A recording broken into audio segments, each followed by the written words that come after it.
dari perkara ini, yaitu perkara buang hajat. Nah, maka dari itu, di antara kesempurnaan agama yang mulia ini dan kelengkapannya, yaitu agama ini menjelaskan kepada kita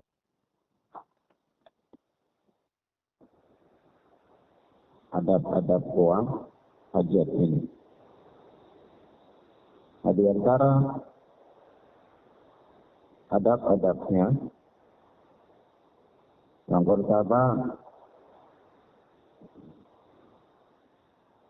seseorang yang buang hajat itu ya dia mencari tempat yang jauh dari pandangan manusia. Apabila memang dia buang hajat di padang yang luas atau di tempat yang terbuka, atau hendaklah dia mencari tempat yang jauh dari pandangan manusia. Hal ini adalah supaya terjaga auratnya, jangan sampai tersingkap auratnya di hadapan orang banyak atau di hadapan orang lain. Nah,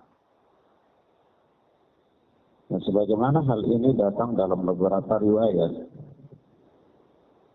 yaitu ketika Nabi Shallallahu Alaihi Wasallam hendak buang hajat, itu beliau berlalu menjauh dari pandangan orang lain.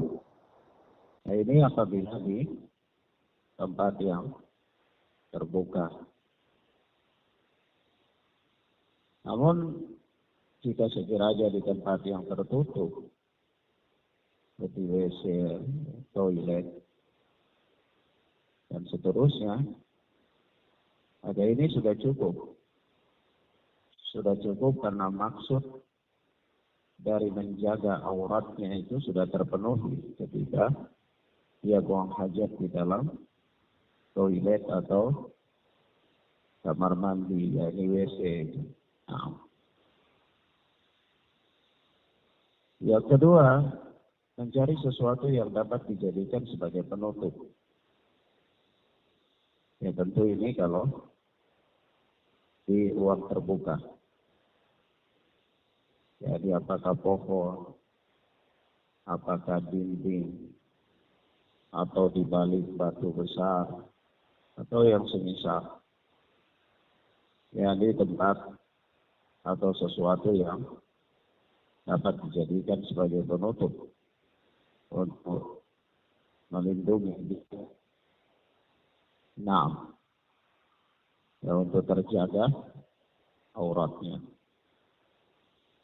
Nah, coba bayangkan ya, akhwat wa akhwat, di dalam persoalan buang hajat saja, perkara yang tidak bisa dihindari oleh manusia, itu agama yang mulia ini tetap memperhatikan adab-adab.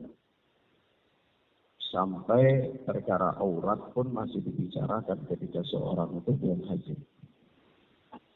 Padahal kita ketahui bahwa orang yang buang hajat itu yang mau tak mau dia harus membuka auratnya.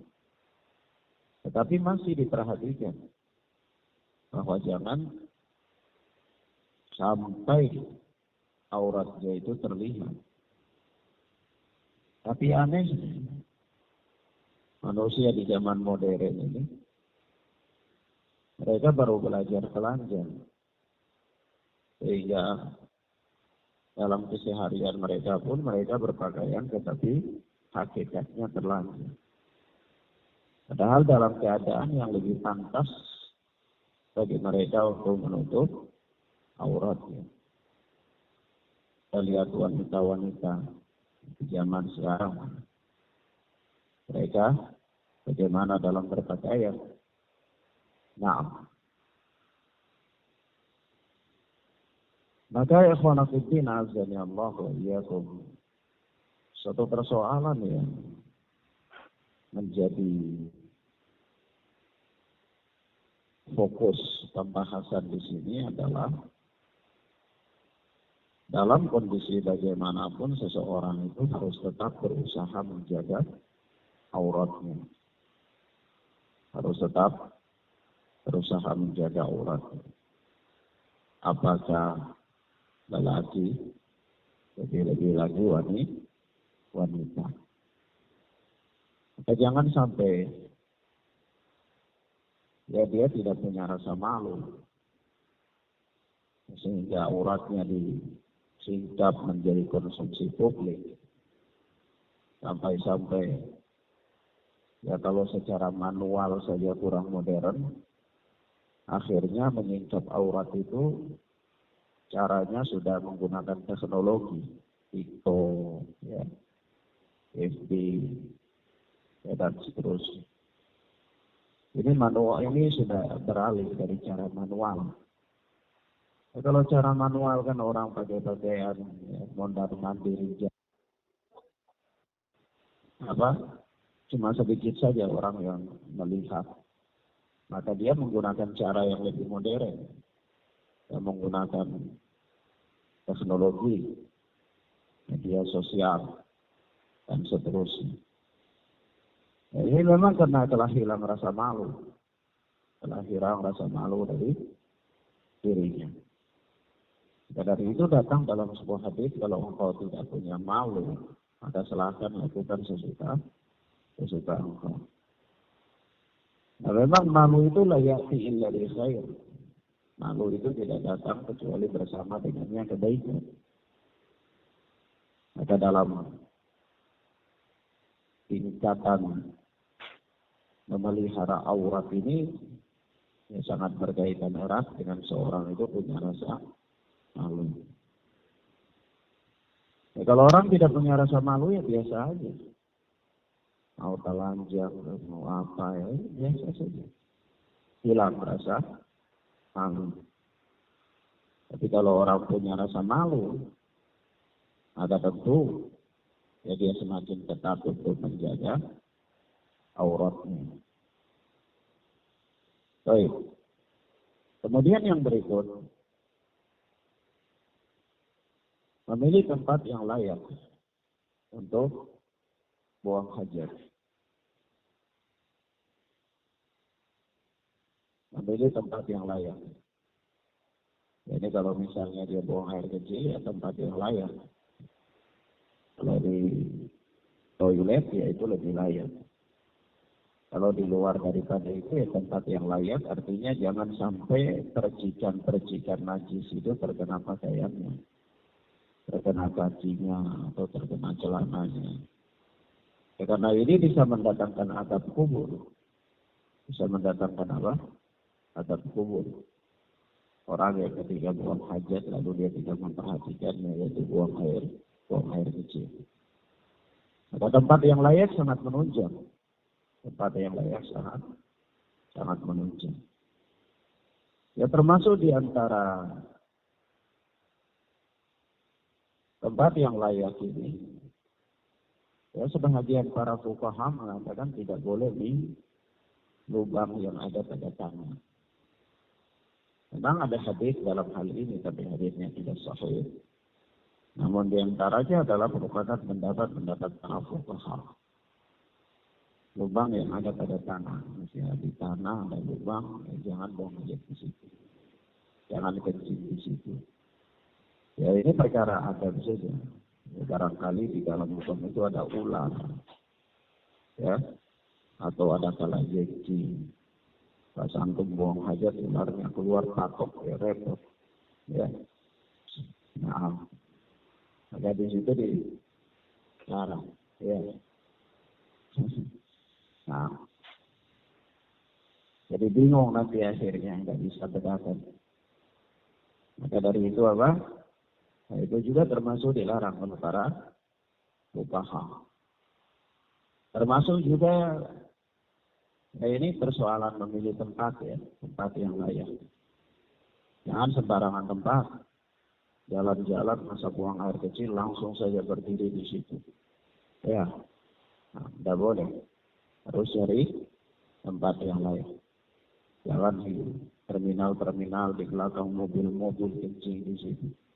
Ya, insya Allah. Atau ambil botol aqua. Ya, tidak boleh. Ke tempat yang lain. Namanya orang membuang hajat itu cari tempat yang lain. Punya adat. Ya kalau tidak punya adat terhadap orang lain, ya paling kurang punya adat terhadap diri sendiri. Punya etika terhadap diri sendiri. Nah orang yang terbiasa hidup dengan adat, ya itu dia tertipu. Ya, tertipu. Kemudian yang berikutnya, yang menjauhi tempat-tempat buang air yang dilarang.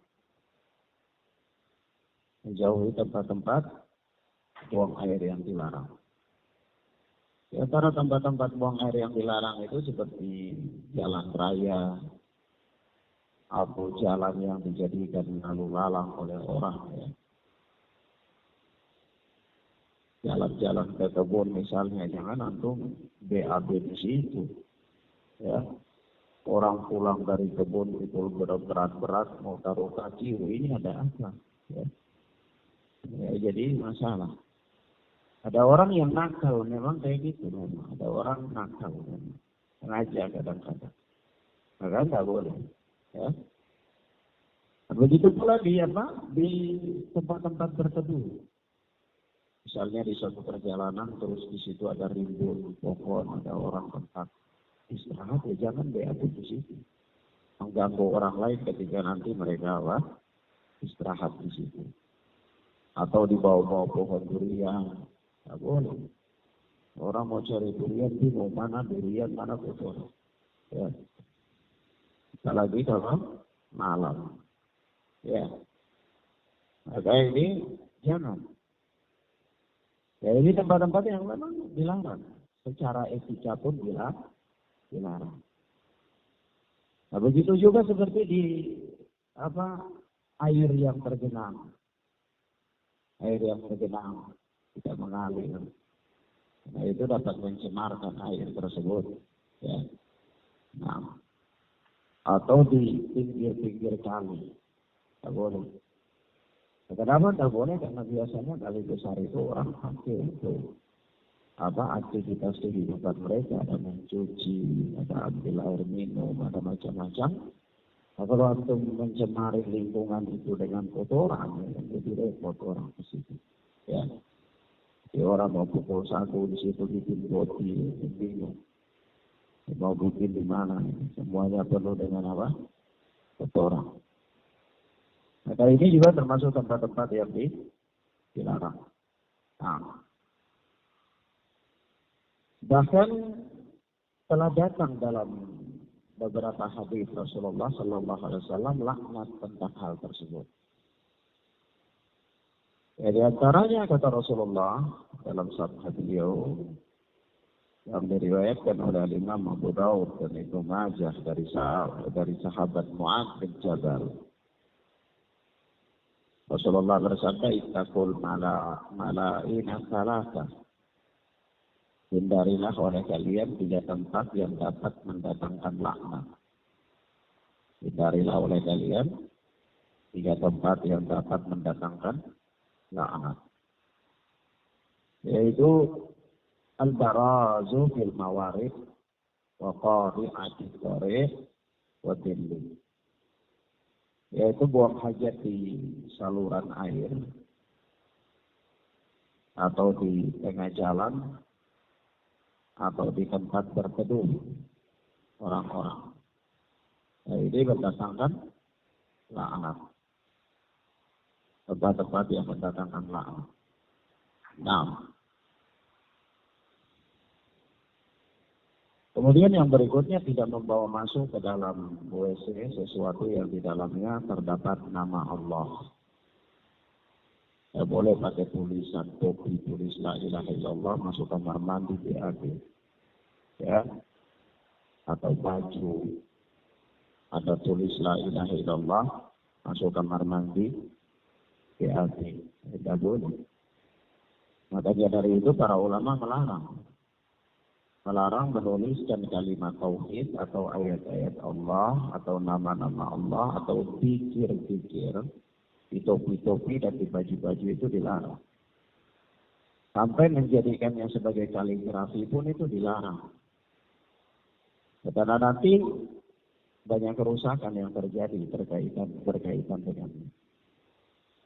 Kalau sesuatu yang ada padanya kalimat-kalimat Allah, ya kalimat tauhid misalnya, atau zikir ya, itu kan punya kemuliaan, ya punya kedudukan.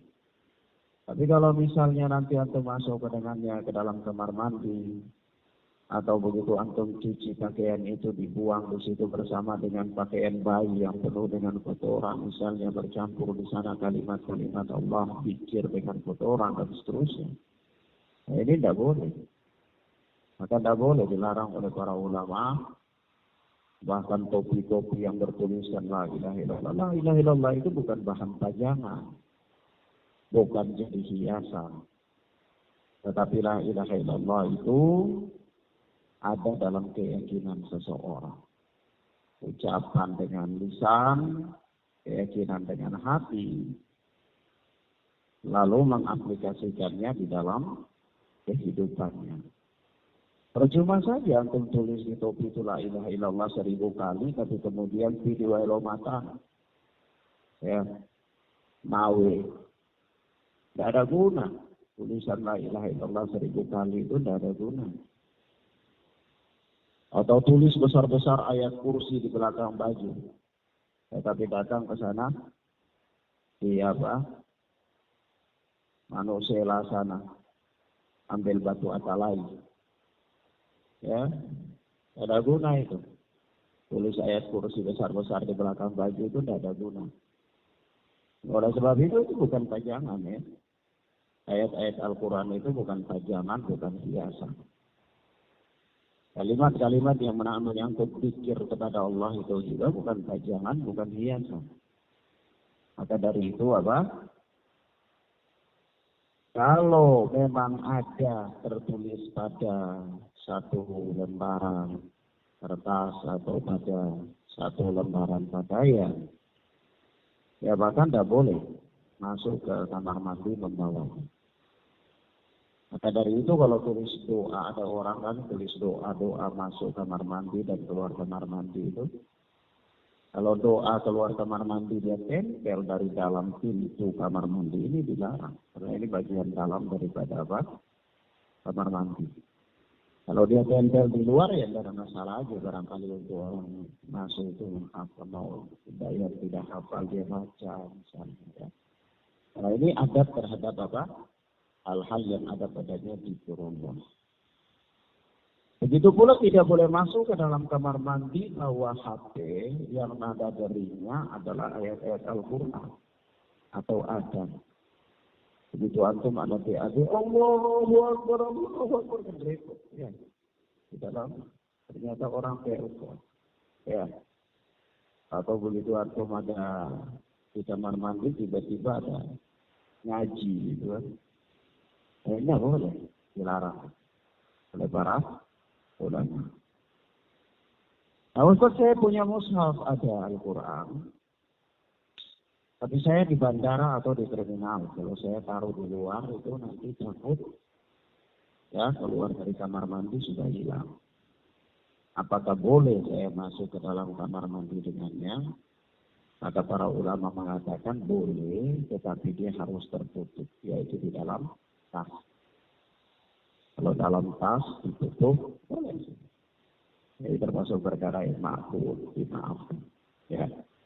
Nah, kalau tidak tertutup, tidak boleh. Tidak tertutup, tidak boleh. Ada hati-hati ya. Baju-baju yang ada tuliskan la ilaha illallah, ada tulis-tulis zikir, ya, atau ayat-ayat Al-Quran, atau topi-topi itu tidak boleh masuk ke kamar mandi membawanya. Ya kalau dia tulis di baju, ya dibuka baju dulu biar dia masuk kamar mandi. Kalau repotnya dia tulis di celana, buka celana baru masuk kamar mandi ya. Nah, jadi masalah ya. Nah, baik. Karena ayat-ayat Al-Quran itu punya kemuliaan ya, Ikhwan ya, punya kemuliaan. Itu punya kemuliaan. Jadi tidak boleh sembarangan aja begitu. Anak pernah ketika masih di Yaman, itu ada yang nulis di tempat dulu ini, ke belakangnya itu tulis lafaz Allah. Dilarang oleh para ulama, dilarang oleh syekh. Ya, kenapa? Karena ketika dia tulis di tempat dulu itu kan dia sadar, akhirnya dia jadikan tulisan lafaz Allah itu sebagai sandaran. Dia duduki, dia tiduri, tidak boleh. Ya, dia punya kemuliaan. Bahkan Al-Quran saja itu kalau misalnya diletakkan di antara rak-rak buku, itu tidak boleh diletakkan sesuatu di atas. Dia harus paling atas. Al-Quran itu harus paling atas. Tidak boleh taruh buku di atas Al-Quran, tidak boleh taruh kopi apalagi. Ya, ada minum-minum kopi mau taruh di mana? Taruh Al-Quran, taruh kopi di atas Al-Quran. Ya, Masya Allah. Ya, tidak boleh. Ya, tidak boleh. Maka itu apa? Atau ada orang punya cincin, cincinnya ada tulis Allah. Ya, ini kalau dia masuk kamar mandi, dia lepas. Dia harus apa? Harus lepas. Misalnya rantai dan seterusnya tidak boleh. Nah, alasan hal dalam adab ini adalah tidak boleh membawa masuk ke dalam WC itu sesuatu yang bertuliskan lafaz-lafaz nama Allah, ayat Al-Quran atau yang semisal zikir ya, dan seterusnya. Kemudian yang berikutnya, dia meminta perlindungan ketika masuk WC. Jadi baca doa masuk WC. Baca doa masuk WC itu ya Bismillah, Allahumma inni a'udzubika minal khubuthi wal khaba'ith. Ya, karena baca Bismillah itu sebenarnya kalau orang masuk kamar mandi dan dia baca cuma Allahumma inni a'udzubika minal khubuthi wal khaba'ith, itu cukup sebagai doa masuk kamar mandi. Tapi di sini ada satu kekurangan kalau dia tidak mengucapkan Bismillah. Kenapa? Karena Bismillah itu adalah pembatas yang membatasi pandangan syaitan, jin, dengan aurat Bani Adam. Kalau seorang dia masuk kamar mandi, dia cuma baca Allahumma inni a'udzubika minal khubuthi wal khaba'ith, dia masuk dengan kaki kiri, cukup. Itu sudah termasuk adab-adab masuk kamar mandi. Tapi di situ jin tetap bisa melihat auratnya. Ya. Karena di dalam kamar mandi itu kan ada segala macam kejahatan. Termasuk diantaranya ada jin-jin laki-laki dan jin-jin perempuan. Ya. Kalau orang laki-laki dia buka pakaiannya, dia tidak baca ini doa, oh jin-jin perempuan senang, bergembira. Ya. Nah, begitu pula kalau seorang wanita, dia buka pakaiannya, oh senang. Ya. Jin dalam bentuk manusia saja kalau ada kesempatan lubang mau lur, ya dia lur. Jadi ya, lagi ya, senang apalagi apa? Jin-jin dari kalangan apa? Laki-laki. Jin-jin dari kalangan laki-laki itu dalam kamar mandi, kalau wanita dia masuk kamar mandi, dia tanggalkan pakaian, ya dia bergembira, wah luar biasa rezeki ini. Ya, kapan lagi itu? Nah ini, maka dia baca Bismillah, karena Bismillah itu adalah apa? Pembatas, penutup, hijab antara pandangan jin dan aurat anak Adam. Jadi sebelum dia baca doa Allahumma inni a'udzubika minal khubuthi wal khaba'ith, dia baca Bismillah dulu. Tidak sampai Bismillahirrahmanirrahim, tidak, Bismillah dulu. Bismillah. Allahumma inni a'udzubika minal khubuthi wal khaba'ith. Karena kata Rasulullah sallallahu alaihi wasallam, "Satru ma baina a'yunil jinni wa awrati bani Adam idza dakhala kanisa ayyaqula bismillah." Yani penutup antara aurat anak Adam dan pandangan jin, yaitu ketika dia masuk WC adalah dia baca bismillah. Kalau dia baca bismillah itu sudah jin tidak bisa lihat, otomatis sudah. Ya, maka di situ ketika laki-laki masuk kamar mandi dia baca bismillah, kemudian dia baca doa masuk kamar mandi, sudah jin tidak bisa melihat aurat. Begitu pula wanita ketika dia baca bismillah kemudian dia masuk kamar mandi dan dia baca doa, maka sudah jin tidak bisa melihat aurat. Dalam kamar mandi itu ada setan-setan, ada jin-jin. Ya, yang laki-laki dan perempuan ada di situ. Maka dari itu di kamar mandi itu jangan lama-lama. Ya, jangan merenung dalam kamar mandi. Ya, atau jangan duduk dalam kamar mandi berjam-jam sambil merokok dalam kamar mandi, ya boleh. Doa apa? Cari tempat yang baik lah. Ya. Nah, kalau memang terpaksa mau merokok, di alam bebas, misalnya. Nah, kamar mandi itu bukan tempat untuk merokok. Ya, buang hajat sudah keluar. Ya, jangan lama-lama. Ini bukan berarti saya katakan bahwa boleh merokok ya. Bukan. Merokok atau tidak itu urusan antum. Tapi yang jelas itu adalah apa? Perkara yang membinasakan diri antum. Sekali orang tarik asap rokok itu 1000 sel-sel darah merahnya mati. Jadi secara ilmu kesehatan itu umurnya pendek. Ya. Umur masih 20 tahun, raut wajahnya sudah seperti orang 60 tahun. Apalagi kalau rambutnya tak pernah dipotong. Ya, kadang-kadang kita kira si bota dari gua hantu.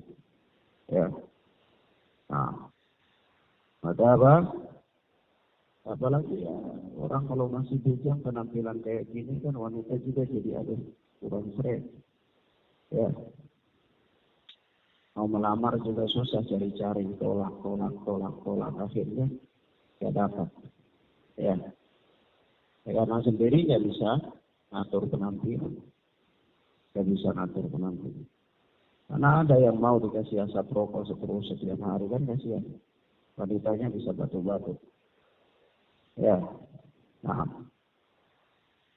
Kemudian apa ya, kawan fillah, azza Allah wa iyyakum. Masuk WC itu mendahulukan kaki kiri. Ya. Masuk WC itu mendahulukan kaki kiri. Jadi ini masuk dalam semua pembahasan dalam hal-hal yang berpindah dari suatu tempat yang baik ke tempat yang tidak baik, itu mendahulukan kaki kiri. Begitu pula kalau berpindah dari tempat yang tidak baik ke tempat yang baik, itu mendahulukan kaki kanan. Jadi kalau antum ini di luar, kondisi di luar ini tentu lebih baik daripada kondisi di dalam kamar mandi. Jadi ketika mau masuk kamar mandi itu berpindah dari tempat yang baik ke tempat yang tidak baik, maka mendahulukan kaki kiri.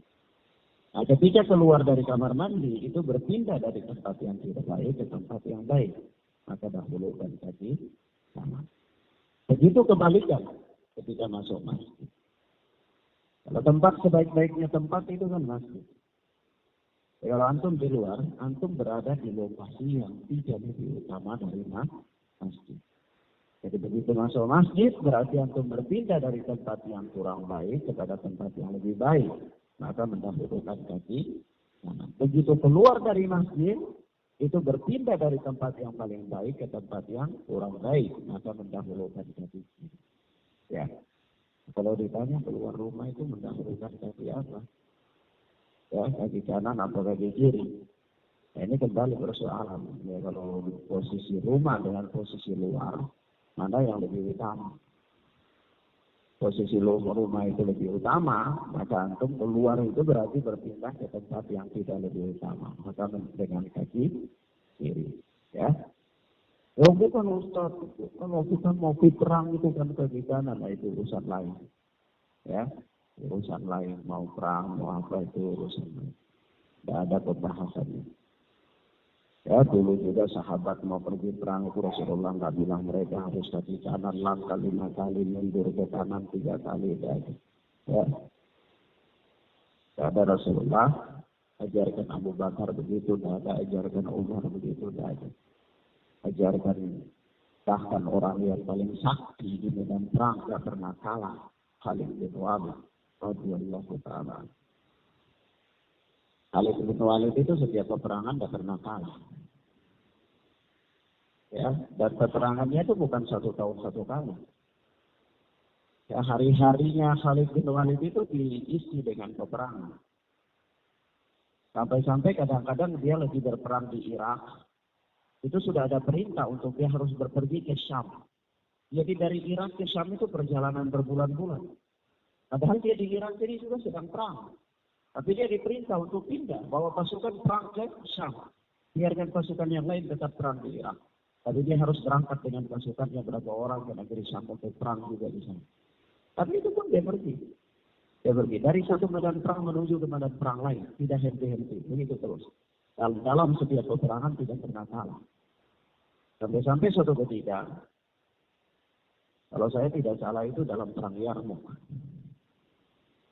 Perang Yarmouk itu sampai-sampai Umar bin Khattab radhiyallahu ta'ala tulis surat.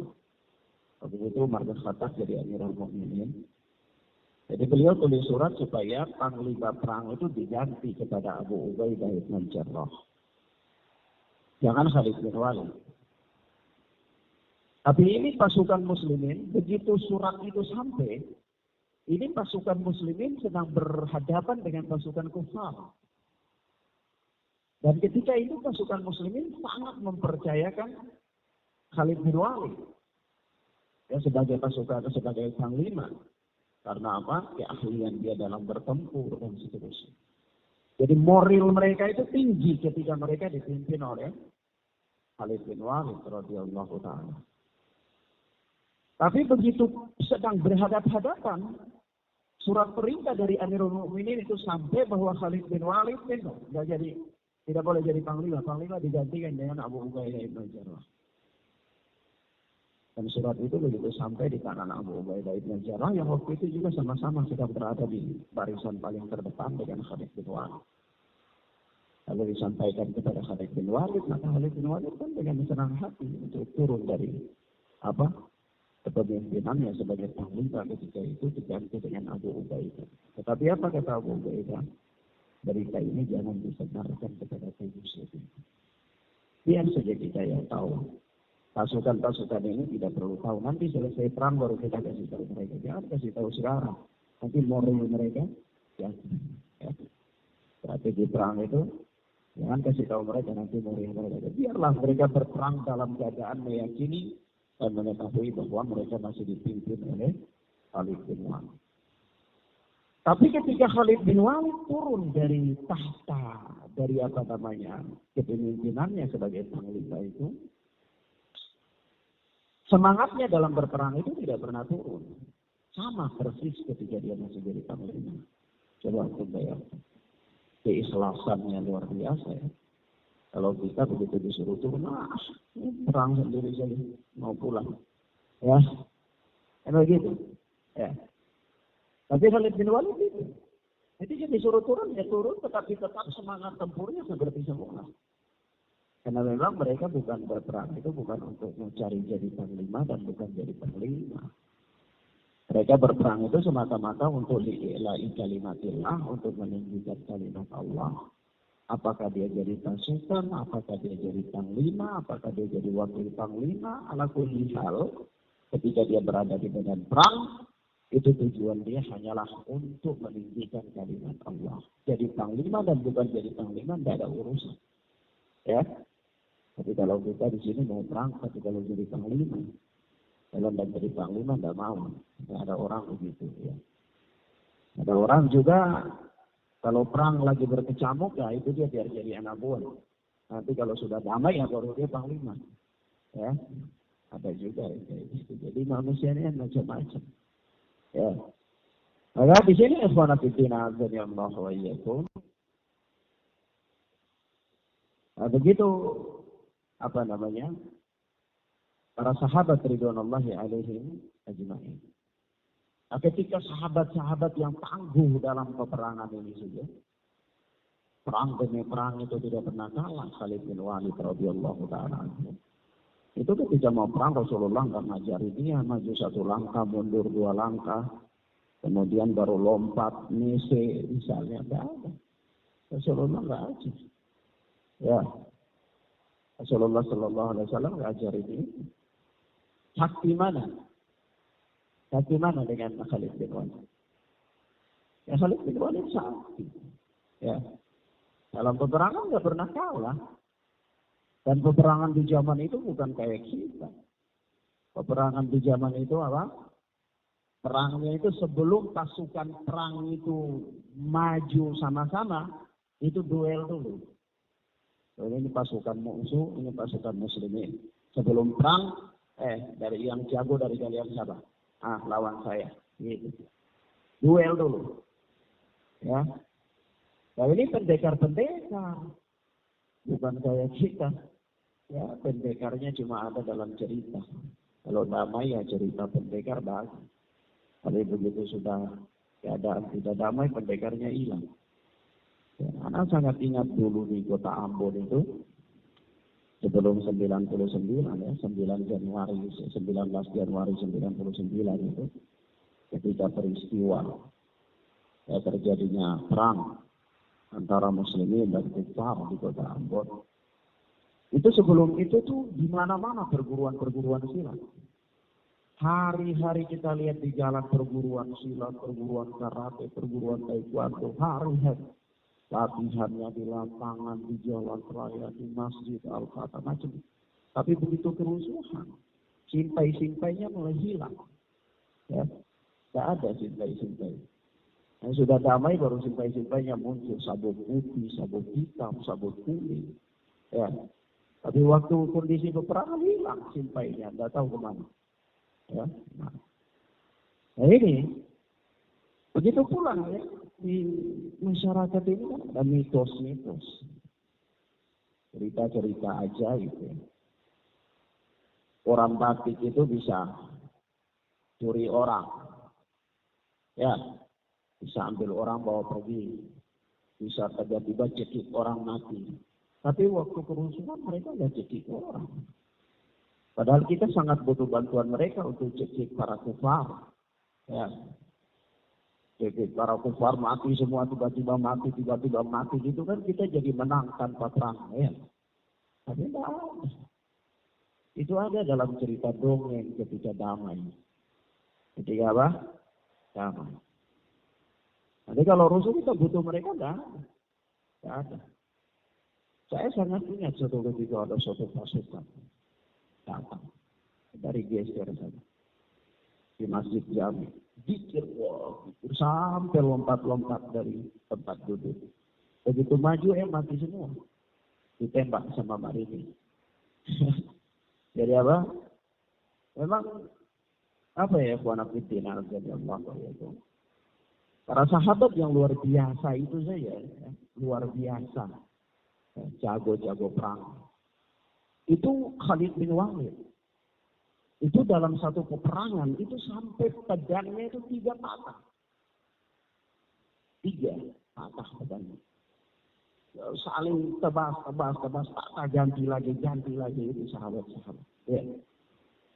Dan baju-baju perang mereka itu berat-berat karena mereka tidak pakai batu lain. Ya. Tidak pakai batu lain. Jadi mereka itu punya penangkalnya itu apa? Baju perang. Baju besi. Baju besi itu berat. Yang punya tentara yang baju anti peluru itu saja lebih dari 3 kilo. Itu berat. Apalagi ini baju besi yang memang dirancang khusus itu untuk apa? Baju perang di zaman itu. Ya karena memang waktu itu ya Nabi tidak ada ajar mereka tentang mikio, ya. Jadi para sahabat itu ya pakai baju perang. Coba saja kalau waktu itu misalnya ada mikio, ada ya, fatwa lain, sahabat-sahabat tidak perlu pakai baju perang, ya, tidak perlu karena sudah kebal, ya. Nah ini menunjukkan bahwa perkara kebal itu tidak ada dalam Islam. Walaupun memang ada pada kenyataannya ada, tetapi Islam tidak merestui itu. Islam tidak apa? Merestui itu. Makanya Rasulullah Shallallahu Alaihi Wasallam tidak ajarkan mereka. Ya Rasulullah saja ketika dalam perang Uhud itu ditombak, giginya patah. Tombak ini masuk. Pakai topi besi, rantai topi besi itu terikat di sini karena tombakan itu terlalu kuat. Rantai pengikat topi besi itu putus dan tombak itu nancap di gigi Rasulullah. Ya. Kalau sekiranya ada mikio itu kira-kira tingkatan berapa mikio yang pantas untuk Rasulullah? Ya. Tingkatannya paling tertinggi. Ya. Kalau seandainya ada ilmu kebal itu tingkatan keberapa itu yang khusus itu tingkatan yang tidak ada lagi tingkatan di atasnya untuk Rasulullah. Tetapi buktinya Rasulullah tidak ada itu. Makanya juga di beliau ya, kena tombak. Nah, ikhwan fillah Allah wa iyyakum. Maka kembali ya, kepada persoalan kita ini, ya, pembahasan kita ini ya, itu yang tadi anak katakan, kalau berpindah dari suatu tempat ya, tidak lebih mulia atau tidak lebih utama kepada tempat yang lebih utama, maka itu menggunakan kaki kanan. Kalau berpindah dari tempat yang utama kepada tempat yang tidak utama, maka mendahulukan kaki kiri. Begitu pula kalau misalnya antum ada di wilayah tanah haram, maka tanah haram, keluar dari wilayah tanah haram, pakai langkah kaki kiri. Nah, antum berada di wilayah yang mulia, berpindah kepada wilayah yang tidak lebih ya. Nah, dan ini umum dalam semua perkara. Ya, terkhususnya dalam bab kita ini adalah masuk kamar mandi atau masuk WC dan keluar WC. Yang berikut, tidak menghadap atau membelakangi kiblat. Ya, perkara ini memang perkara yang dijelaskan oleh para ulama ya, diperselisihkan kalau di bangunan ya. Kalau di luar bangunan, di padang sahara, di hutan atau padang pasir ya, tidak ada bangunan, maka kesepakatan para ulama tidak boleh membelakangi atau tidak boleh menghadap ke arah kiblat ketika buang hajat. Tapi kalau di dalam bangunan, dalam WC ya, apakah itu di rumah atau di kapal atau di tempat-tempat yang ada dalam bangunan, maka itu para ulama berselisih pendapat. Ada yang mengatakan tetap tidak boleh, ada yang mengatakan boleh. Ya. Nah, yang lebih selamat ya kalau mampu ya menyelisihi arah kiblat. Jangan menghadap arah kiblat atau membelakangi arah kiblat. Demikian, Assalamualaikum warahmatullahi wabarakatuh. Beberapa hal yang kita bisa sampaikan pada kesempatan yang mubarakah ini, kita lanjutkan pada pertemuan berikutnya. Bismillah. Hadanallahu wa iyyakum wa barakallahu fikum. Subhanallahumma bihamdika asyhadu an la ilaha illa anta astaghfiruka wa atubu ilaik. Wassalamualaikum warahmatullahi wabarakatuh.